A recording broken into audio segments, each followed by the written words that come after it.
champions, and welcome back. Mr. Chambers is going to continue reading in Ungifted by Gordon Korman. Today's video is on Chapter 7. As usual, your learning activity is posted down in the description below, so please take a few moments to read over that so that you know what you're listening for as I read today's story.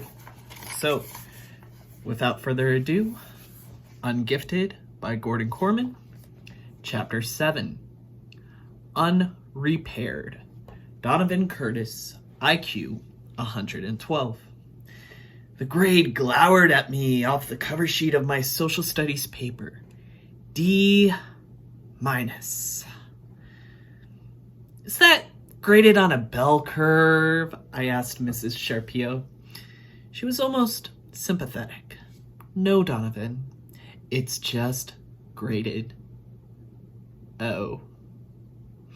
I wasn't normally grade obsessed, but this really threw me. The thing is, I had no chance with the kind of math and science that they taught in this place. Sorry about that. If I was going to have any prayer at all of hacking it in the academy, I'd have to rock subjects like English and social studies. That's why I was so shocked about the D-. I'd worked really hard on this paper. Maybe I hadn't aced it by gifted standards, but I figured I'd get at least a B. I would have settled for a C. The teacher sighed. Is there anything you want to tell me? Is something wrong? Something was wrong, all right? When the biggest effort I put into a school project since kindergarten pulled a D-. Yeah, it was pretty fair to say that something was wrong. She interpreted my silence as an invitation to probe further. At home, perhaps? Well, it's just that I have ADD. That was pure blind inspiration. Sanderson, now he had ADD, and occasionally he got a little extra slack because of that. Mrs. Sharpio's expression softened immediately. Why didn't you say so? I guess I was just too distracted by other things. She looked at it a little suspicious, so I added, I really wanted to make it on my own. ADD doesn't sound very gifted. Oh, that's nonsense, she reassured me. You'd be astounded how often giftedness is accompanied by some sort of learning disability. She handed the paper back to me. Why don't you work on this for another week? I didn't like the sound of that. Well, and we'll see what we can do about raising your grade.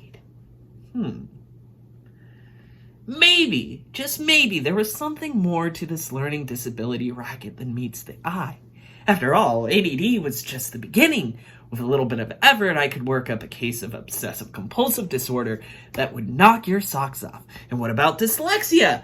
That could be just the ticket to ward off any D-minuses that might be coming down the pike in English. I put my all into that social studies paper, and Mrs. Sharpio grudgingly upped me to a C. I fared no better in English class, dyslexia or not. C- was the best I could come up with, and that was a stretch.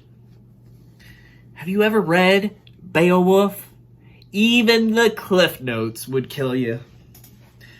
I expanded my list of disorders. Restless leg syndrome was a good one and explained all my fidgeting, and my non-specific bladder issues allowed me to spend as much time in the bathroom as outside of it.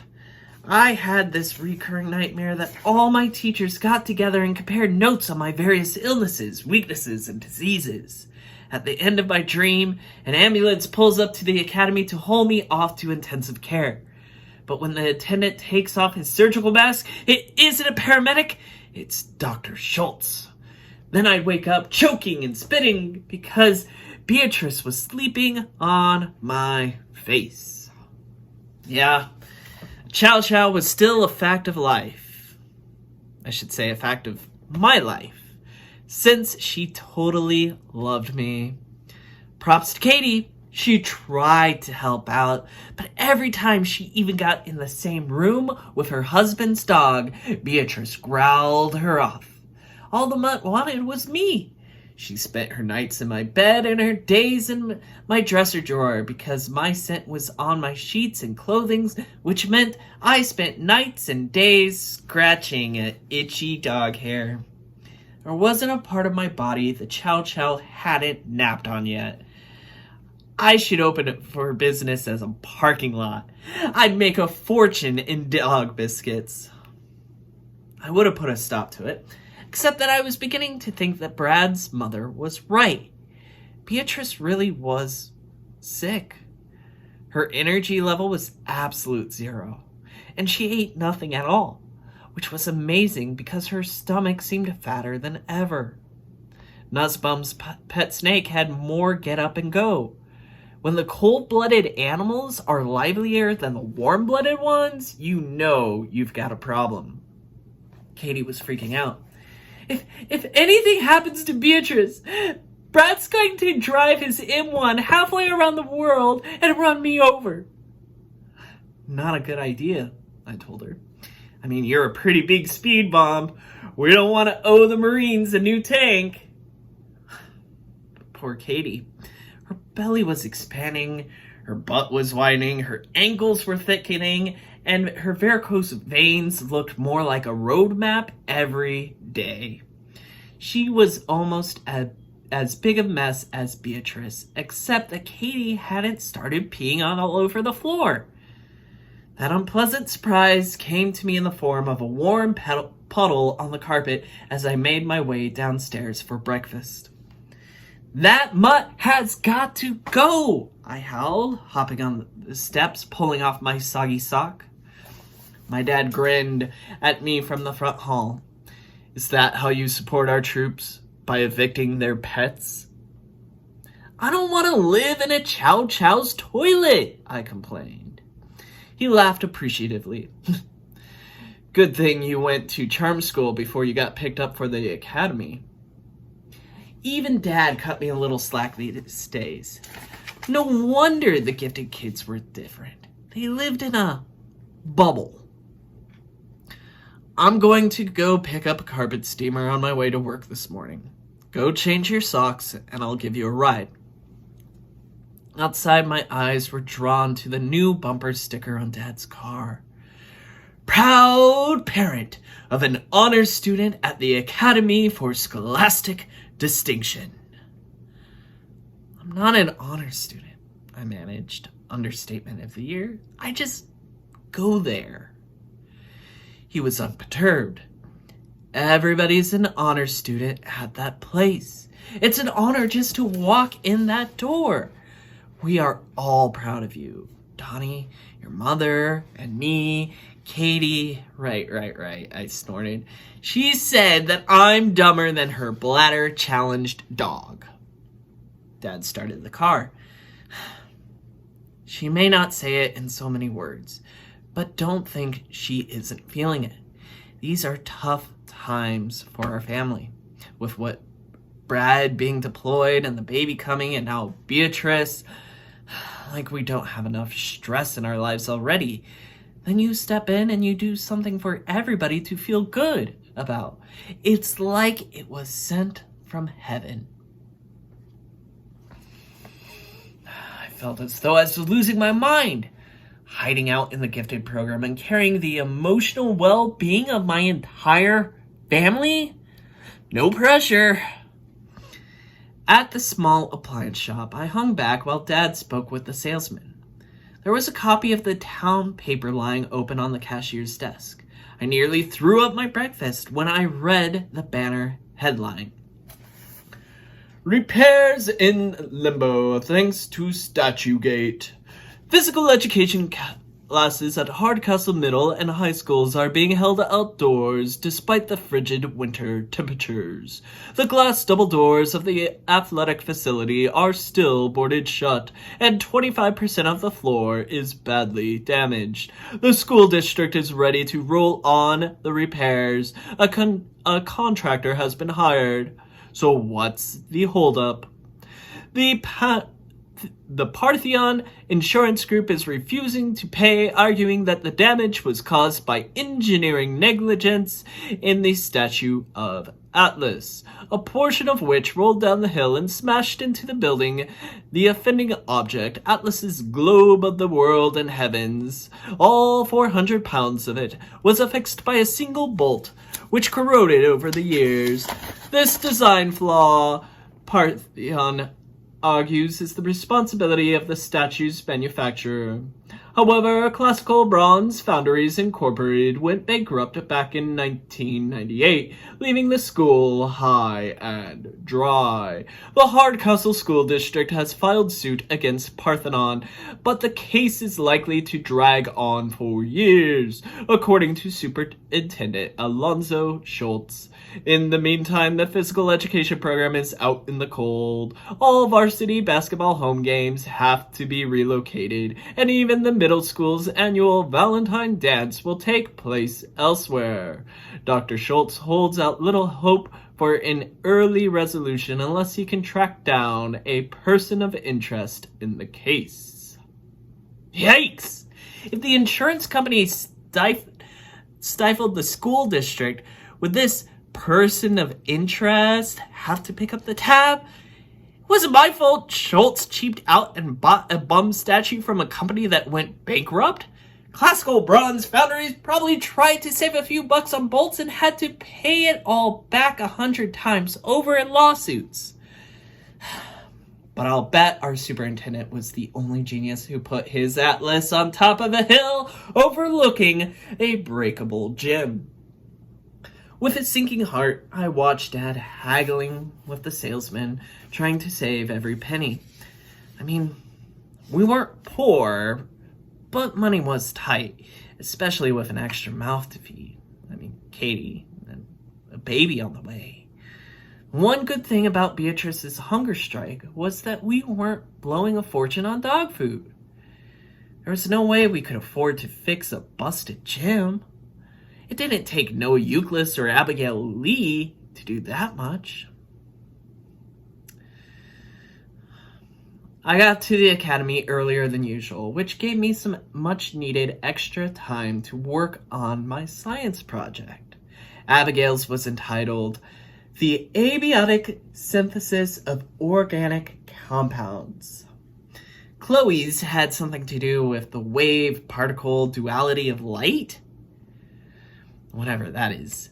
Noah's, the Euclid constant, was this number that he developed that supposedly explained the expansion of the universe in the first few seconds following the Big Bang Theory. My science project was called Chow Chows, a special breed. Obviously, it wasn't as impressive as the others, but I was really slaving over it. My plan was this. I was never going to out-science the Academy kids, but I could give it the personal touch. Hey, if I was stuck being a hospice nurse to a dying dog, at least I should get a project out of it. I had photographs and sound recordings of barking and microscope slides of fur. I even threw in a few drool samples. If I loaded up enough stuff, Mr. Holman would have to give me a decent grade on sheer volume. And if he turned out to be a dog lover, well, I would be golden. I stashed my coat in my locker, which was still basically empty. I mean, lockers were huge at the academy. I'd never seen it, but supposedly one kid kept a full tropical fish tank in his, plugged into the built-in power strip. Unlike Hardcastle Middle, with its no phones during school hours rule, the Academy encourages its gifted students to have laptops and smartphones charged up and available at all times. I mean, you never know when the research bug might hit, Mr. Osborne was fond of saying. It made me smile that Noah, apex of the IQ pyramid, now used his BlackBerry purely for watching YouTube. The robotics lab was deserted when I got there. "Hey, Tin Man," I said, greeting him in a low voice, bestowing a very gentle high five on one of the lifting forks. Call me crazy, but it sort of pleased me that the robot had a name, all thanks to me. Just like it pleased me that it was now that I was now Tin Man's first string driver for that robotics meet. I know that must seem pretty stupid coming from someone who was in such big trouble in every other phase in his life. Standing there next to Tin Man, I happened to glance over to the teacher's cluttered desk. There was an internal memo form on top of the mess. My eyes froze on the subject line. Summer school. I mean, it has to be about me. Who else in this class of brainiacs could possibly need summer school? In the interest of self-preservation, I had to read it. Oz. As we feared, the district has been unable to find a certified teacher to offer human growth and development to your students who have unfortunately missed it. Summer school appears to be their only option. The kids affected are Chloe Garfinkel, Abigail Lee, Noah Euclid.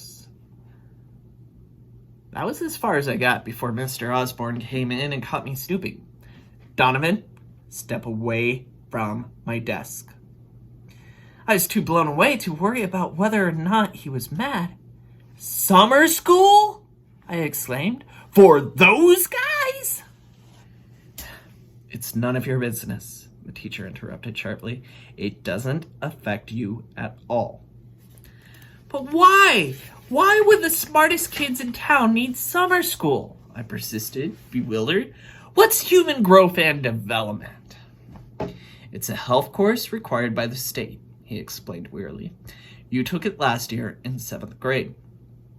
Like Dawn. And you were so busy teaching them genius stuff that ya missed it?" I mulled it over. "Guess that's all on you then, huh?" He looked like I had slapped him. I know. I would have bet money that I had absolutely nothing in common with my gifted classmates. But here they were, just like me, getting jerked around because the school district had messed up. I was on the hook for the damage caused by Schultz's defective statue. They were on the hook for a required course nobody remembered that they needed. And the cost was going to be one summer? So teach it to them, I concluded. Those guys, it wouldn't take, 10 minutes before they'd know it better than you would? He shook his head gravely. The teacher has to be state certified, or it has to come from hands-on experience. Hands-on experience? I repeated, startled. They want that? Isn't that all about, Physiology, he interjected. Adolescence body changes. The seed of an idea began to germinate in my mind. What else? I prompted. And reproduction. Katie folded her arms atop her big belly. You are out of your mind, she told me. I always knew you were crazy, but this is proof positive. Don't be like that, I wheeled. It won't cost you anything except a few trips to school. I mean, why should you care? You'll be pregnant anyway. It won't cost me anything, she echoed. How about my privacy, my dignity, my self-respect, my right to bring a baby into this world without turning it into a science fair project? It isn't even for me, I argued. These kids really need your help. They're in a jam. She was adamant. Well, if they're so gifted, let them find a way out of this jam. You have to do this for me, I said stubbornly. No way, Donnie. Not in a million years. I'm not crawling into a petri dish for you or anybody. I sighed. Well, okay. I feel sorry for Brad, though. She was worried. What's Brad got to do with it? Well, I mean, there he is, far from home, serving his country.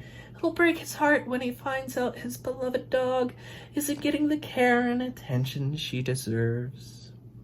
I pointed to Beatrice, who was making another liquid deposit on the rug. She shrieked so loud that it brought Mom running up the stairs. What's wrong? Oh, nothing, Mom, I called. But fire up that carpet steamer, will ya? We're going to need it in a few moments. Katie was beside herself. Just, what are you saying? Do I have to spell it out for you? If I don't look after Beatrice, Beatrice doesn't get looked after. And that's my fault? She demanded. She won't let me anywhere near her. I totally sympathize, I assured her. Bad things happen to good people sometimes. Look at the poor Academy kids. It isn't their fault they missed this credit, but they're the ones who have to suffer. Just like it isn't your fault your mother-in-law dumped a dying dog on your doorstep. Don't say dying. She's not dying. She can't. Suddenly, Katie clued in. Oh, you miserable blackmailing slime bucket. This is low, even for you. I nodded in agreement. Poor Brad. She was bitter. What do you care if a bunch of nerds go to summer school?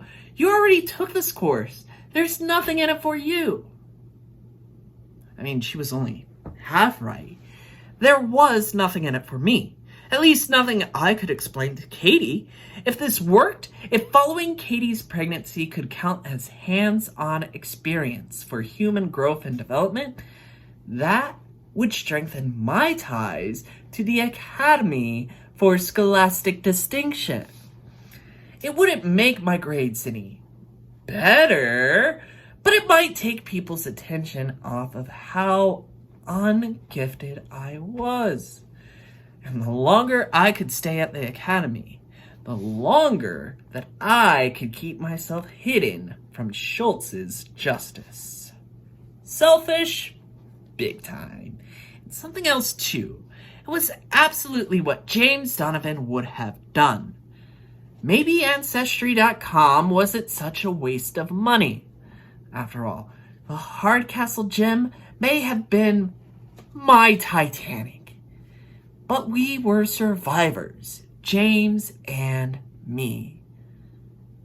Aloud I said, I'm doing it because I'm a nice person who helps his friends. She rolled her eyes, but I knew I had her. With that concludes Chapter 7 of Ungifted by Gordon Korman. As I've said before, your learning activity is down in the description below. Thank you for continuing to listen to me read this story. Take care, and I'll talk to you later. Stay awesome.